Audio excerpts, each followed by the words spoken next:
Hello there, ladies and gentlemen, and welcome to another episode of CookieCast. Today on CookieCast, it's playoff football. NFL playoff football. That's right, it's Laces Out, the number one Yorkshire, possibly England, NFL football podcast. Me and Mr. Williams are talking playoff football. That's it, regular season's done. Fantasy season's done. All that's left is playoff football and then the Super Bowl.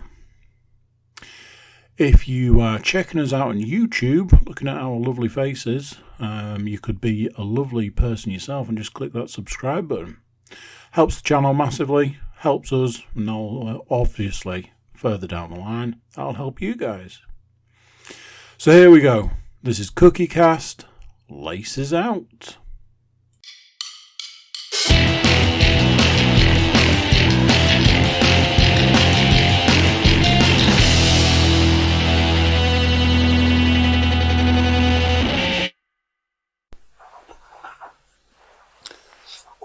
Boom. There we go. It's that time of the week again, where we talk about football. Which football? Who knows? It could be the weird shaped one, or it could be the round one. But for now, let's say it's the odd shaped one, and see how we get on. That's right. It's NFL football. It's Laces Out podcast time. We should probably pour some out for the regular season. So, the death of the regular season has happened in the last week. All playoff positions have been clinched, settled, sorted. Teams got their buys and home field advantage and so on and so forth, and there definitely wasn't any match rigging going on.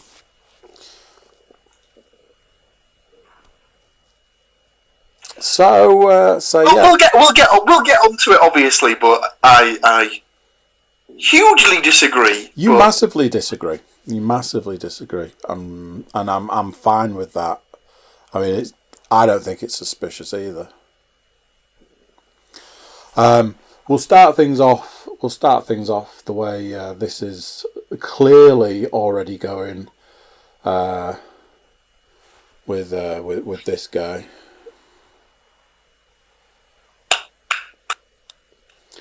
I might have sent a little message to Matthew and said, Matthew, maybe they should call me 2Ts for two-time champion.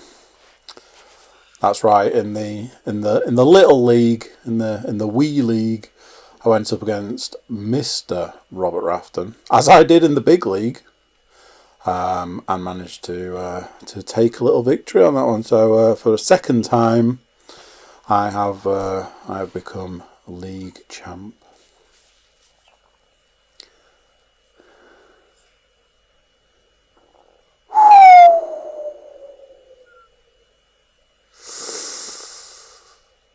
Ugh. Actual official last place. I think I came 8th or something. It's not one. It's unbelievable. It's not one. It's not the other. It's. I'm pretty sure it's the first time I've ever finished rock bottom of any of the fantasy leagues that I've been involved with. It's a humbling experience, let me tell you, and it's not one that I'll be looking to repeat next season.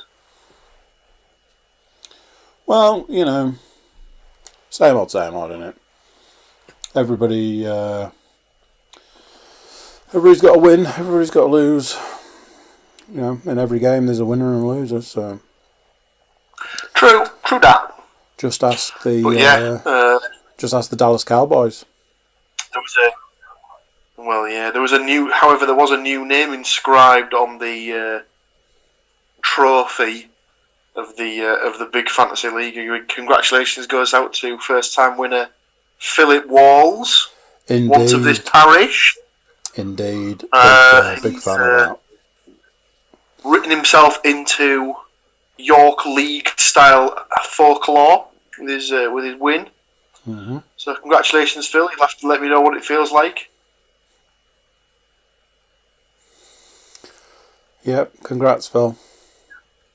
I think some people could view it that, sickness and injury may have helped that win along, and some people might view it as that's just the way it falls, the way it breaks. You could talk about teams that make it to the playoffs and then get hit with a bout of the virus week before the playoffs. So happens to the best of the teams. So yeah, we'll just have to see how that pans out. But yes, congratulations, Phil. Hold that trophy high. Hold it high. Hold it high for the rest of us. And I think we can all agree. It's a double win because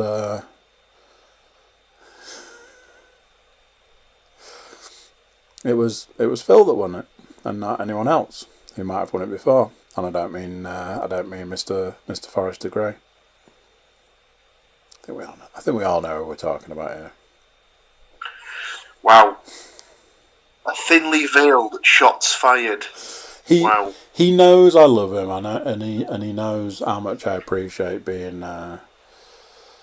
being a 2-time champion. Let's just put it this way. He brings it upon himself. Let's just go with that. Go with that and leave it there. Yes. So, fantasy done and dusted for yet another year. Fantasy done and dusted. It saddens me, as it does every year, because it does signal the end is nigh. Obviously, we'll still be here for the next few weeks. We absolutely won't be here for the Pro Bowl because the Pro Bowl is dog shit. It's also virtual this year. They're doing. They're doing Madden, aren't they? Unless I completely misread this, they're doing it via Madden. Yeah. So. Yeah, I saw a thing that they were going to do it on Madden, which I feel has probably got the same effect as them actually going out there and playing it. Yeah, pretty much. I sat down to watch the Pro Bowl once. It was an experience. He's gone full blown Rain Man. Trying to work out how many games there are left in total. So obviously we've gone from having 16 a week to now only 13 games left. So 6 this week. Yep. 4 next week. Mm-hmm. 2 the week after. Then a break. Then the 1. To determine the 1. In 2021. All the ones. So, we've covered the fantasy. We need to talk about what last week's scores look like. I know it makes absolutely no difference because... so, here's the conversation. I was like, I'm sat on the sofa, I'm watching the football, and I'm like...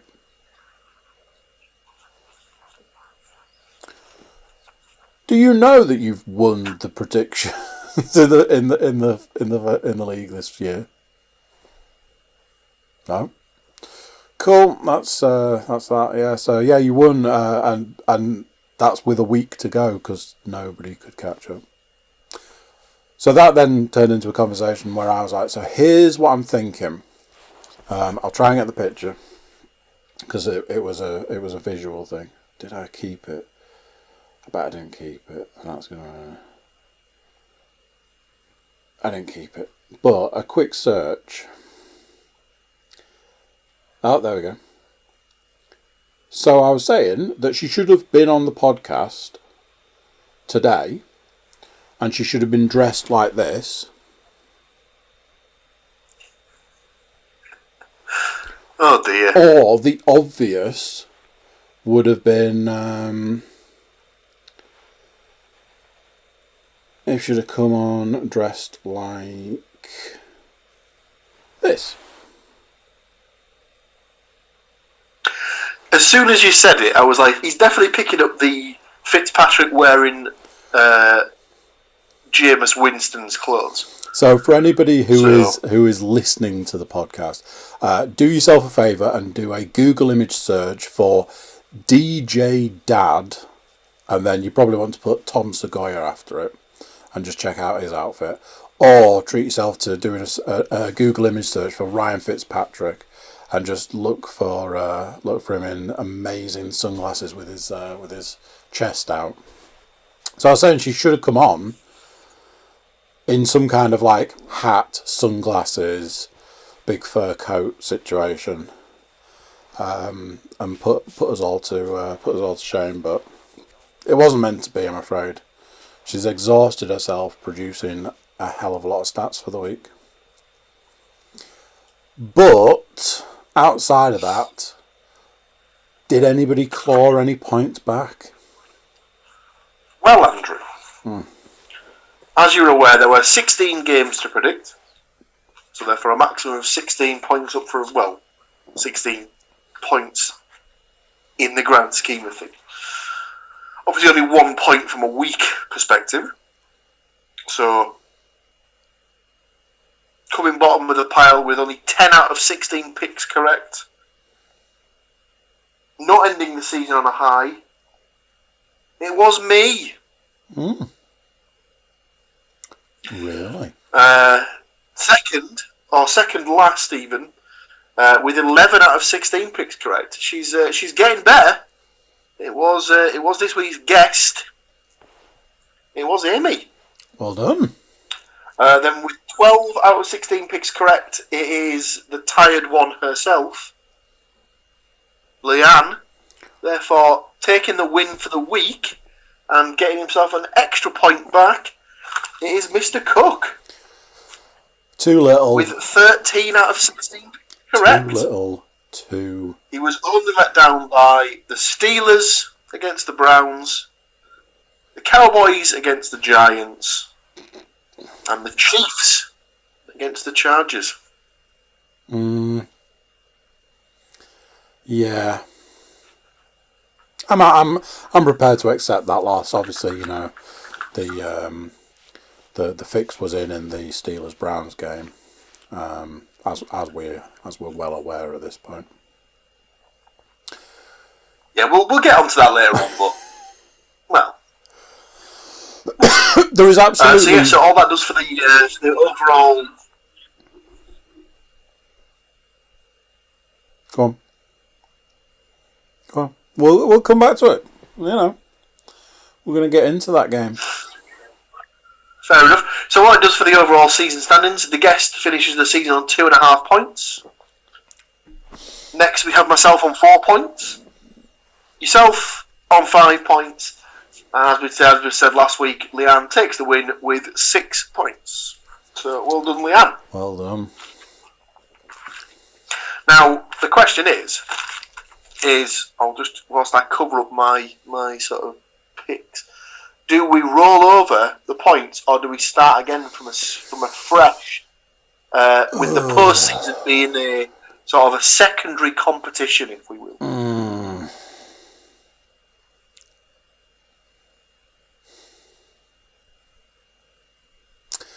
I don't know. Because what I was thinking we could do is rather than pick. Because if we end up with the same picks across the board, what we could do is rather than the minute of the first touchdowns, we could pick which of the games we think will have the highest combined points total. So Pick'em as the tiebreaker. Yeah, Pick'em's has done this thing where it's gone, who do you think is going to win in this matchup? And then it'll give you like which of these two players is going to record more sacks in the game. It's like the Steelers games, like TJ and somebody else. Myles Garrett. I believe you might be correct there. But then it was like, who's going to get the most rushing yards in this game? And it's, you know, you've got like a pick of like 4 people. Derrick Henry being one of them. It's like, I mean, I'm going to guess. Then at the end of the pick'em, it was how many points total for this round of games, which I thought was quite interesting. Yeah, that's probably an easier, well, not an easier way of deciding it, but probably a more definitive way of deciding it, because in theory we could all pick the same game for the high points total. So yeah. So if we do end up with same picks across the board, which you have indicated might be the case for you and Leon anyway, you have to pick a combined points total for all 6 games. Mm-hmm. And whoever's closest would get the point if it went down to that. Yeah. But before we get there, that's next week. We have to talk about the week gone.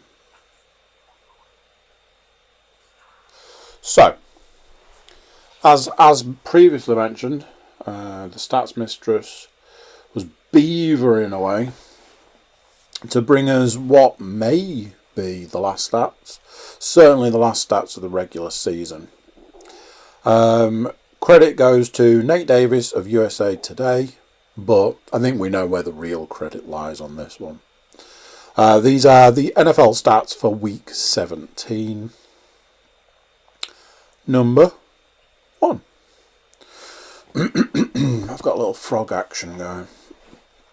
With the Browns and the Buccaneers playoff bound, the New York Jets now own the league's longest postseason drought, one that dates to 2010. The Browns are facing the Steelers for a second week running in the wild card round. Cleveland's last playoff appearance occurred in 2002 when the Browns lost 36-33 at Heinz Field. The Bucs have not made it to the playoffs since 2007 and, led by Tom Brady, will face Washington in this wild card round. Next. On Sunday, Brady made his 299th regular season start, breaking Brett Favre's record among quarterbacks. Brady also reached 40 touchdown passes for the second time in his career. He and Peyton Manning are the only players in league history to throw 40 touchdowns for multiple teams. The Buccaneers have scored a franchise record 492 points, breaking the previous team record of 458. The Bills also scored a franchise record 501 points, breaking the previous team record of 458. Number 3. Titans running back Derrick Henry became the 8th 2,000-yard rusher in the league history. Henry's 2,027 yards on the ground are the 5th highest total ever.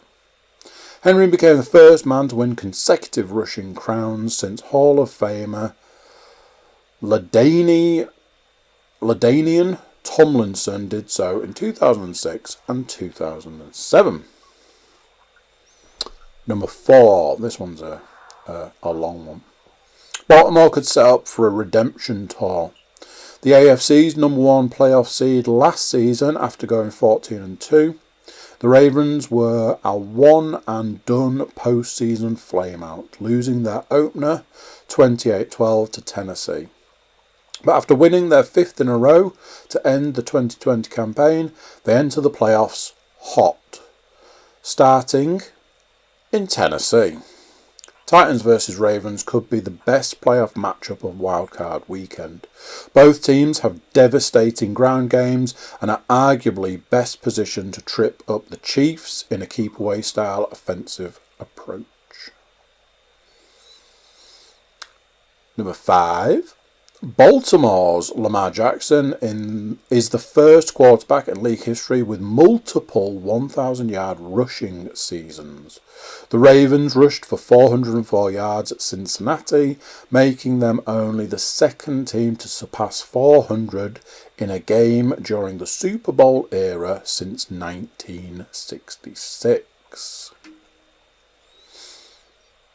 Number 6, Rams quarterback John Wolford helped LA secure a wildcard berth in his first NFL appearance. Per ESPN Stats and Info, Wolford is the first quarterback in the Super Bowl era to debut in a regular season final with a playoff spot hanging in the balance. Number 7, the Miami Dolphins entered Sunday with the league's stingiest scoring defense. They wound up surrendering 56 points and the AFC's final playoff spot. I did feel sorry for the Dolphins. More because, is it Scott Hansen that does Red Zone? He just kept saying, the only team not taking care of business, the only team not getting it done is the Dolphins. And I was like, give them a break. Finally, for me, my 8th and final stat, Saints wide receiver Emmanuel Sanders caught 9 passes Sunday, getting him to 61 for the year and a $500,000 bonus for reaching 60. I'm just looking, because I know that there was a Seahawks one as well. But it doesn't seem to be in your stats. Speaking of your stats, take it away, my good man. It's funny you should mention that, Andrew, because Vikings wide receiver Justin Jefferson became the first rookie in the Super Bowl era to finish the season with 1,400 receiving yards dead. So not a bad little first season. Not bad. Speaking of rookie seasons, Chargers quarterback Justin Herbert became the first rookie to throw for 30-plus touchdowns, but fell 39 yards shy of breaking Andrew Luck's mark for most rookie passing yards, 4,374. Luck played in all 16 games in 2012, won more than Herbert, who did set the record for most games, 8, by a rookie with 300-plus passing yards. Herbert's 396 completions are also a rookie standard. So he looks legit. Pretty good. Yeah. The Chargers might be a bit all over the place, but you certainly can't argue that they're well placed at the quarterback position. Absolutely. Continuing the rookie theme, running back Jonathan Taylor almost single-handedly ran the Colts into the postseason with a total of 253 rushing yards and a pair of scores on Jacksonville. Taylor, who scored in 4 consecutive games, is the third Indianapolis rookie to rush for at least 1,000 yards and 10 touchdowns. He's another one who looks pretty good. Nice. Packers quarterback Aaron Rodgers' league-high 48 touchdown passes broke his previous franchise record of 45 in 2011. Coincidentally, when he was the league's MVP. Might come back to that later on. Packers wide receiver Davante Adams' 115 catches are also a new Green Bay record for one season. Quarterback Russell Wilson is the first Seahawks player with 40 touchdown passes in a season. Wide receiver Tyler Lockett is the first Seahawks player with 100 catches in a season. And wide receiver DK Metcalf is the first Seahawks player with 1,300 plus receiving yards in a season. So the offense just setting records across the board this season in Seattle. Bills wide receiver Stephon Diggs is the first man post-merger to lead the NFL in catches as well as receiving yards after switching teams. Sounds a bit like a WWE stat to me. First time ever. Sounds like old Nate was scraping the bottom of the barrel for his stats towards the end of this. Texans wide receiver Brandon Cooks reached 1,000 receiving yards for his 4th different team, something only done by Brandon Marshall previously. Last 2. The Steelers' record of consecutive regular season games with at least 1 sack has now reached 73 and is still in play. Yep. So we'll see how long they can keep that going for at the start of next season. And just finally, the Lions kicker Matt Prater connected on his 59th career field goal from at least 50 yards out, breaking a tie with Sebastian Janikowski, and he's now set the NFL career record. So, if he carries on for next season, let's see if he can bomb his 60th 50-yard plus field goal. So it looks like my kind of guy, Matt Prater. You know, a little bit of extra timber. You know, looks like he enjoys a beer and a couple of cheeseburgers every couple of days. Gets the job done though, doesn't he? Absolutely smashes it. Big leg Prater. I'm pretty sure he's the guy who's got the record for the longest field goal in the league as well. It's not a stat as such, but I did notice that on Sunday, or was it the week before, the Broncos lined up for a 70-yard field goal attempt, and it didn't even reach the end zone. So, I mean, why would you? It had no chance. It must have been against the Raiders because I think Henry Ruggs was back to return it and got it to about midfield. Because the only reason they went for the attempt because it was the end of the half, so it was the last attempt of the half. So they knew nothing much would come of it if they didn't make it. So it wasn't the end of the world. But 70 yards and it was nowhere near. So I think they've definitely found the limit. Let's put it that way. Yeah. So that is that. Regular season done. Over. Stats are done. Scores are done. It's all done. It'll be one of those things where we won't be setting any lineups this coming week. We'll try to work out which of your team is actually healthy enough to play, and so on and so forth. But what you can do this week is look forward to playoff football. There are some interesting matchups coming up. Well, I'm sure we'll get to them shortly. But yeah, it just goes to show even when you're at playoff point, there are still games that are like, why are we watching this game? So let's dive right in. What is our first game of the playoffs? So, I've written the games out in order of time they will be played, which makes the most sense, obviously. Indeed. So, our opening game of what I believe is being described as... they call it something different. It's like even wilder wild card or something like that, or like most wild card, or because there's an extra game being played on both days. So they're obviously just people in America just losing their shit because there's more football. So rather than the traditional 2 games on a Saturday and 2 games on a Sunday, we have 3 games each day. Indeed. So, first up, we have the 7th seed Indianapolis Colts travelling to the 2 seed Buffalo Bills. Now, I know what you're going to say,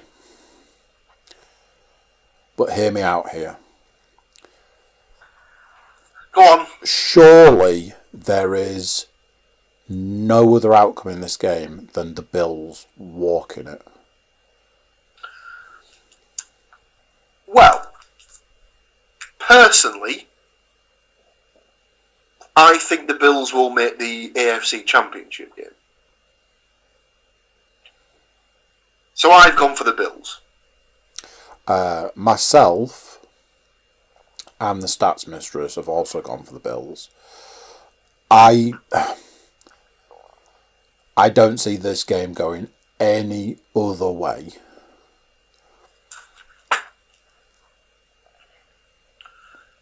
I do agree. There is the argument that obviously the Colts are coming in with Taylor red hot, So their ground game is something the Bills are going to have to concentrate on. And if they're not careful, that could hurt them. As the team, there's no argument the Bills are they're definitely the more complete team. Yeah. They've got definitely a better defense than Indianapolis does. Yeah. They've got much more of an attack through the air. They've got a much better quarterback, even though obviously Rivers has been in the league for a lot longer than Josh Allen has. But obviously, there's been talk of him either saying that if he's not coming back for another season with the Colts, then this will be it. He's going to retire. So there's obviously the talk that is he maybe on his last legs. Obviously, he is. Yeah, but I'd agree with you. I don't personally see any other outcome than a Bills win. No.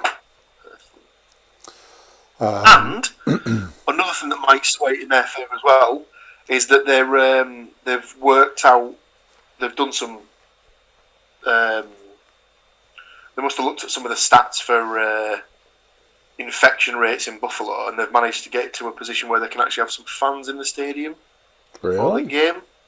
So you'd imagine that it's in fact, I'll rip something from the NFL app, as we used to do on last season's podcast. The stat that comes up on the playoff game is that this is the first home playoff game for Buffalo since 1996. Wow. So you'd imagine that a wait of 25 years would probably be as much of an excuse for anybody to get fucked up in the parking lot and go fucking mental in the stands. So, not seeing the... and you've also got the potential that, obviously, the Bills Stadium is an outdoor stadium. It's well documented that the weather in Buffalo is not great. So if it's a bit cold, we could even potentially be dealing with a bit of snow. So, Indianapolis playing a dome. This could play. It's all basically playing to Buffalo's hands. Yeah, so yeah. Let's see. I don't see this going any other way. There are games that I have predicted while still being undecided. I have said I believe this team is going to win, but it wouldn't surprise me if it went the other way. But this isn't one of them. So what is our next game? So, the next game, like you were saying, I think is probably the hardest one to call out of the six. Certainly is for me. There's maybe an argument that the last one that we'll discuss could be that as well. But this is the 6th seed. Yeah. 6th seed Rams going to the 3rd seed Seahawks. I don't like this game. And there's a reason I don't like this game. Because obviously I want to see the Seahawks go through, go on to the next. But it would be one of those random as hell games where the Rams pull it out their asses. You know, I think my fear is that they catch the Seahawks on a bad day and the Rams on a good day, and that combination doesn't mix well. Obviously, we are talking about the fact that the Seahawks went from the worst defense in the league to one of the best, if not the best, at this point in time. Well, the stat on the NFL app is that the Rams have only allowed 18.5 points per game this season, which is the fewest in the NFL. Jeez. Seahawks defense has historically been very good. It's not been the greatest this season. However, in the last couple of weeks they have picked up and they have been better. But because they've not too recently played each other. I think. Let's have a look. I think it might have been in week 16. Let's have a look. Yeah. So in week 16, so the day after Boxing Day, they played each other, and it was Rams 9, Seahawks 20. Yeah, and so is it going to be a repeat of the previous game? Oh, for me, I would like to say yes. I would hope that would be the case.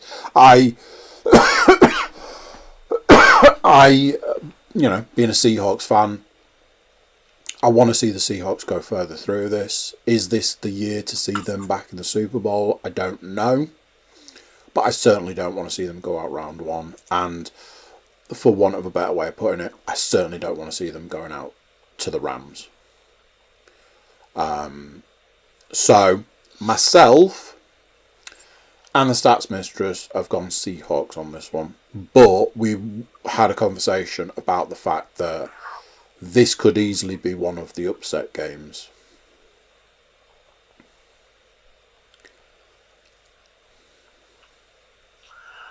So, I have picked the same. I've also gone with the Seahawks. I just think the home field advantage, in as much as they're playing at home, there are no fans, so there's not much of a home field advantage. Also, still don't really know what the Rams quarterback situation is with Goff. Obviously, this kid who came in and played against the Cardinals on Sunday has obviously shown that he's more than capable of carrying the offense. Yep. So whether or not it's a case of he is good, he is the starter and he's good to go, then they're obviously not in a terrible position.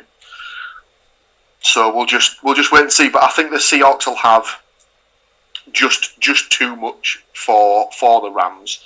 Obviously, like you said, it could be a tight game on defense. You look that Aaron Donald will be looking to get at Russell Wilson as much as possible. Yeah. So who knows? Stranger things have happened. I think it is the tightest one to call, personally. But I have gone with the Seahawks, like you two have. Okay. Which brings us on to the final game of Saturday, which would technically be Sunday morning over here in the UK. Indeed. Where we have the 5th seed, Tom Brady Buccaneers, going up against the 4th seed Washington football team. So, do you remember earlier? You'd argue it's one of the. Go on. Go ahead. Do you remember when I said earlier that even going into the playoffs, you're still wondering why you're having to sit through certain games? This is absolutely what I was referring to. Go on. Why the hell are we having to watch the Washington football team in the playoffs? And I understand the way it works. It was the best of a bad bunch, but only just the best of a bad bunch. Now, don't get me wrong, there have been points through this season where I've actually kind of rooted for Washington. I think it's been a good run for Riverboat Ron with everything he's had going on this year, and it's nice to see that the team has made the playoffs. Obviously for themselves, but for him and the position from going from Carolina to Washington. But this is another game where I'm like, there is absolutely no question which team will be walking out of this one a winner. It's the Tom Brady Buccaneers, unfortunately. I keep getting this. I keep getting this horrible. Bearing in mind, pretty sure at the start of the season, I picked the Tampa Bay Buccaneers to be one of the Super Bowl teams this year. I keep getting this horrible, horrible flash of it being a reality. And all I can hear is me sitting there the night of the Super Bowl having to listen to 4 hours of how great Tom Brady is yet again.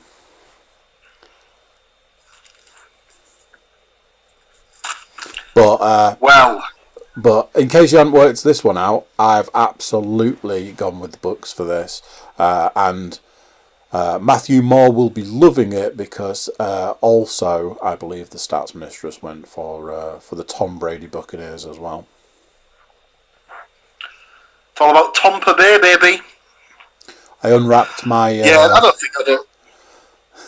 don't think there's much that we need to discuss about this. It's probably the on the Around the NFL podcast each week. Obviously, they discuss their lock of the week, which is obviously their most confident game the game that they're most confident about of the entire sort of set. I mean, no one in their right mind is thinking that this is going to be anything other than a huge Buccaneers win. It's going to be a pasting.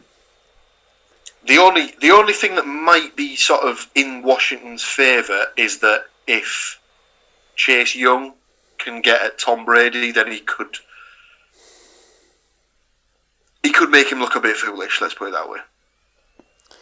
But yeah, it's very unlikely. Let's put it that way. And the NFL app stat for this was it's the first appearance by Tampa in the playoffs since 2007. So this was the season that the two teams with the longest playoff drought snapped that streak. We've covered one of them in the Buccaneers. We'll cover the other one when we come to the last game. But we'll move on to the slate of games on the Sunday. And that brings us to, as you discussed earlier, Andy, the revenge game of sorts in the AFC, where we have the 5th seed Ravens travelling to the 4th seed Titans. I don't like this game. I don't like this game at all. Because every fibre of my being is going, well, it's the Ravens. The Ravens are gonna win this game. The Ravens, absolutely the Ravens. I mean, there is that whole Derrick Henry type situation. The Ravens are going to win this, and pretty sure last week we had a conversation about how some quarterbacks just need to be at the right team, and Tannehill's gone and absolutely excelled. So there's that, but the Ravens are definitely going to win this, and it's just that every part of me is just like just say the Ravens and move on. But it just keeps eating away that the Titans could do it. The Titans could win this game. And then just like in the situation with the Rams and the Seahawks, you catch the Titans on a good day and the Ravens on a bad day, it's a done deal. Now, as I said earlier, there are games I have basically picked a winner and I'm not comfortable with it, but I have picked a winner, and this is one of them. So, Ravens for me. Ravens for the Stats Mistress. And I believe this is the point where you tell us how you're absolutely going the other way with it. So, it isn't. I also have picked the Ravens. Mainly because I think they're going in as the hotter of the two teams. You've got, as you covered in the stats, Lamar coming off another season where he's rushed for 1,000 yards. At one point earlier in the season, they looked almost dead and buried. And they've come back and they've finished the season with, 5 wins on the spin, something like that. You'd argue that other than the Bills, they're probably the team that's going into this in the best form. Obviously, the Chiefs obviously had a loss against the Chargers on the last game of the regular season, but they rested Mahomes. Yeah. Tyreek Hill wasn't playing. I don't think Travis Kelce got many of the snaps that were going. So, I just think that the Ravens. I mean, like, there's an argument that could be made. This could be an absolute shootout. You could be looking at like 30 plus points on both sides of the ball. The only thing I would say for the Titans that worries me is that their defense is not very good, as was shown on Sunday against the Texans, where they were pretty much they were always. I mean, they were always a couple of scores up. Then Deshaun Watson got it back to either even or close to level, and then obviously they took over and won the game in the end. But I don't think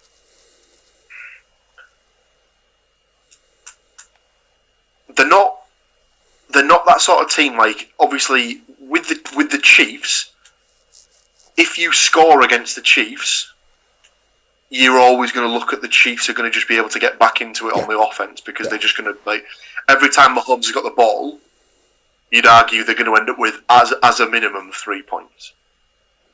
I don't feel the same way about the Titans, and I just think that the Ravens can just grind them down, and then they've obviously got the most accurate kicker in the league, in Justin Tucker. He could be the difference in the win or the loss. And then obviously you've got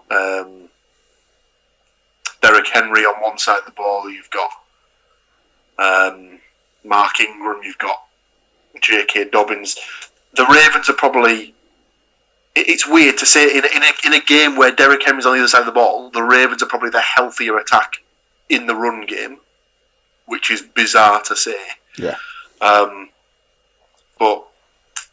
I just think the Ravens are a more balanced team. So for me, they're the team that will get the win. But yeah, out of this game and the Rams-Seahawks game, these are the two tightest ones. But I've picked the Ravens. I wouldn't be surprised if the Titans do end up getting it done, because that's basically what they've done for the past season a bit. So. Yeah. There are games this week where I'd be like, if it goes either way to what I've picked, it's not going to shock me. So what have we got next on the docket? Sunday football. So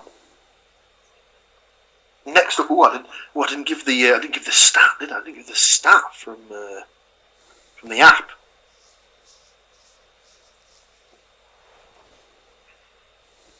Ooh,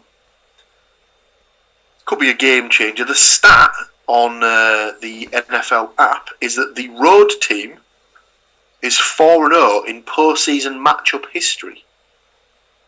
So that plays into the Ravens' hands a little bit as well. Right, next up, in the Sunday slot, we have the 7th seed Chicago Bears travelling to the Superdome to take on the 2 seed New Orleans Saints. Just before we get into the actual matchup, the Saints have to be the most unlucky sort of team in playoff history, because they're the first. Obviously, them and Buffalo on the opposite side are the first 2 seed to not receive a bye in the history. Obviously, because they've changed the playoff format. Mm-hmm. But last season there were something ridiculous, like the Saints were either 13-3 and still didn't get a bye, because there was 2 other teams at 13-3, so they were the only team to have been at 13-3 and not get a first round bye. Yep. Just really, really unfortunate. They seem to keep getting shafted by either strength of schedule or just losing silly games to teams that they shouldn't be getting beaten by. Yeah. But regardless of that, this one's up there with the Buccaneers Washington game for me. It's the safest selection of the week. Saints win all day for me. Absolutely. It's another one of those for me where I'm kind of puzzled by the fact that it's the Bears. Well, it was either going to be the Bears or the Cardinals, wasn't it? And it was a case of whichever one of them won was going to be in. and they both shat the bed, basically. Yeah. So the Bears got in because of the fact that the Cardinals didn't win. I would have far rather seen the Cardinals at this point in time than the Bears. So I'm very much with you. We can almost skip over this one. I've definitely gone for the Saints. The Stats Mistress agrees. I don't think there's a lot to dwell on here. Obviously, when we get to next week and we're like, I mean, can you believe that Bears game? You know. But at this point in time, no. So the only thing that makes me think maybe there's a bit of a shot for the Bears there is that the Saints keep getting undone in the playoffs by teams from the NFC North. So they've been dumped out of the playoffs twice in the last 3 seasons by the Vikings. This is the season where it's the Bears' turn. One final thing to this is that obviously there's a lot of talk about this potentially being Breeze's last season. Obviously, does he think he's got another 4 games left in him? That's correct.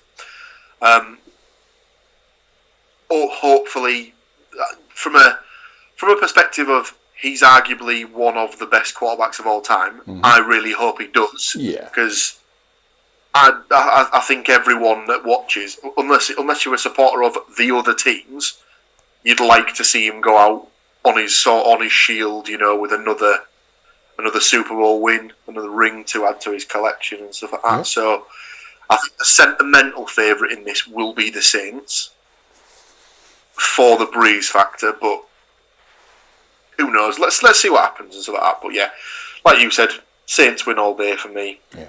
Should be fairly comfortable. Apparently there was something about this where if they'd been slotted into the Saturday schedule, Alvin Kamara wouldn't have had enough time to have cleared the COVID protocol to be back in, whereas he is eligible to play if he doesn't test positive or if he doesn't show symptoms. Oh, hang on. Because he tested positive, but he was asymptomatic, wasn't he? So he wasn't suffering from it, but he did test positive for it. So I think he is okay to play. He's scheduled to come back in for this one. There was talk of Michael Thomas potentially being available as well, because I think he missed the last 3 games of the regular season, or possibly the last 4 with an injury. So he might be back in. So if he's back in, that's massive. I mean, they've still got weapons if they don't have him, and obviously for every play they run where they've not got a designated running back or wide receiver in, they just trot Taysom Hill out and just let him run the ball anyway. Yeah. So, Saints. Indeedy. So what we got left? Brings us to the last game of the slot. It's the Sunday. It's the reason I've taken Monday off work. It is the 6th seed Cleveland Browns travelling to the 3rd seed Pittsburgh Steelers in a repeat of Week 17 in a different stadium. Right, let's get this out of the way straight off the bat. I personally think that the Steelers let the Browns win, knowing that they would face them in the first round of the playoffs, looking at them as an easy win, which propels them a week further into the playoffs. However, I suspect there was an element of the Browns knowing that and making it seem like they're an easier team to beat to get that sort of... Because this is absolutely another one of those games where I don't think there's a right answer. Because everything, in theory, points to the Steelers. They've had a bit of a bumpy road, but they were absolutely on fire. But if you go back and look at the way their season has broken down, they kind of had an easy run of it. The Browns have just reported an outbreak of COVID, and they're going to be impacted by that going into the playoffs. Again, this is a game where, for me, I'm going Steelers. If the Browns win this, Okay. I wouldn't be surprised. But every fibre of my being says I have to go Steelers on this one. Because, you know, to me, their season would back them up. It means more to the Browns, I know, obviously, like getting into the playoffs and that sort of stuff. But then, I hate to say it, but even if you look at the quarterback situation, you got Roethlisberger going up against Mayfield. Old Baker's just... He's so sporadic. 1 minute he's absolutely crushing it, and the next minute it's like, are you qualified to play this game? So unfortunately, for me, it's a Steelers win on this one. It's getting a little old now, but the stats mistress agreed with me. This was the conversation we'd had. Basically, it was a situation where no matter how much of a conversation me and her ended up having, we still came to the same conclusion of the teams in it. I suspect you might have a difference of opinion on this one, because I know you love the dog pound. So yeah, Steelers. The Cook House is going Steelers. So this is, you are absolutely correct. This is the first of the 6 games where I picked differently. So I've picked the Browns, possibly a little bit heart over head, but I think the Steelers have got huge problems. They have absolutely no run game whatsoever. They just cannot rush the ball. The Browns have got, it's not a great defence, but it's a good, solid defence that I think can stop any particular sort of semblance of the run. And that sort of run of 3 games where the Steelers lost was bad. I mean, one of the games they lost was against the Bengals. That's pretty terrible. Yeah, it is.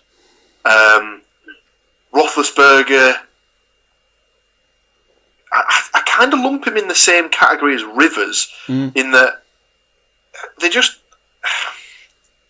their bodies are just shutting down on them, and so that they can't do what, like, obviously, like, they know in their head what they want to do, and they know what the brain wants them to do, but they just can't execute in the same way they were able to like 3-4 years ago.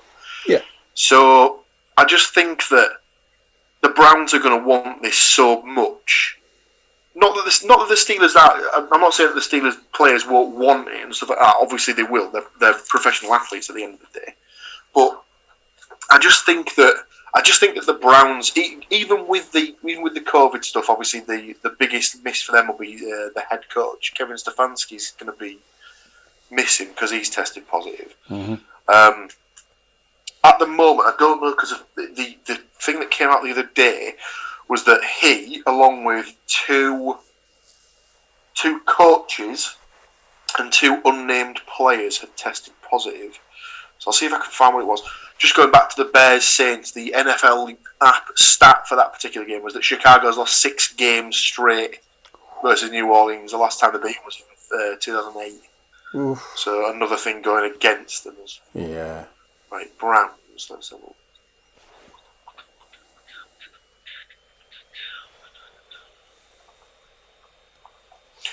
Stefanski trusts Browns will maintain focus in his absence.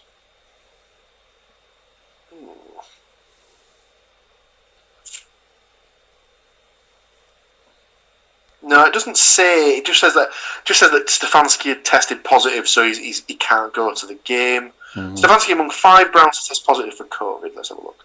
See if it says who the 5 were. Well, yeah, like I say, all I know is it was him, 2 coaches, and 2 unnamed players.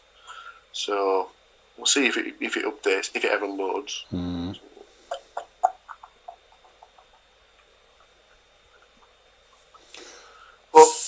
So, that is all the games predicted, as you have completed the predictions with a Browns prediction. However, if the Steelers win that game, we will need some form of tie-break situation. Correct. I believe there was an intention to go with total number of points in this round of games, and the Stats Mistress has gone with 245 points in this round.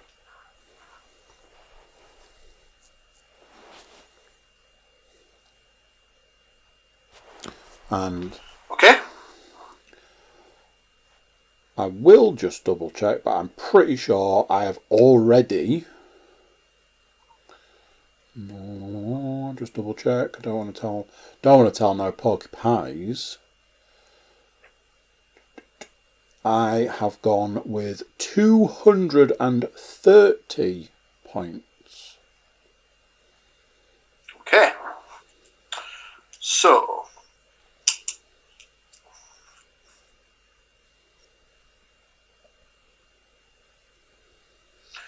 tiebreaker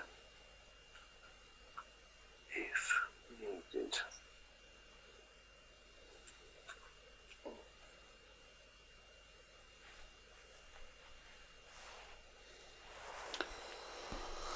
So, lovely stuff. That right there, I believe, brings us to the end of the predictions for, well, it's round 1, week 18, whatever the hell you want to call it.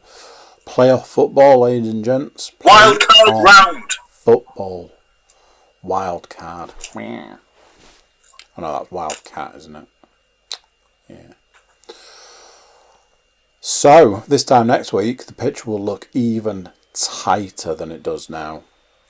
It'll be down to... Because I think if you look at it as we've predicted almost identically all the way through. If you look at the teams we've predicted to then go on to play games that will then include the Chiefs and the Packers, those are some juicy games coming up. Oh!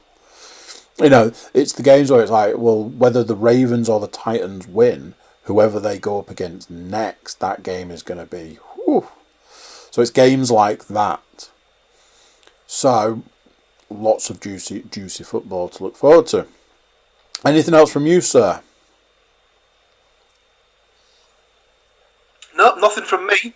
Just enjoy some football, ladies and gents. Enjoy that playoff football. That tasty playoff football. There's nothing else from me. So, just leaves me to thank you for joining me, taking these lovely people through playoff football. And I will see you and them next week. Thank you very much. Bye. So there we go. What do you think to that? Playoff football is looming. The regular season's gone, but we're still here. So, there's that. YouTube watchers, do subscribe. Helps channel massively. And I know secretly deep down you want to help us. Yeah. If you're a listener of the podcast, you can get that over at iTunes or SoundCloud, whichever takes your fancy. Everybody should jump over to thecookiecast.com. Check us out over there. You can drop us a line, use an email, or you can even contact us through social media. So that's it for this one. Until next time, I'm going to say bye, and I'll see you then. Bye.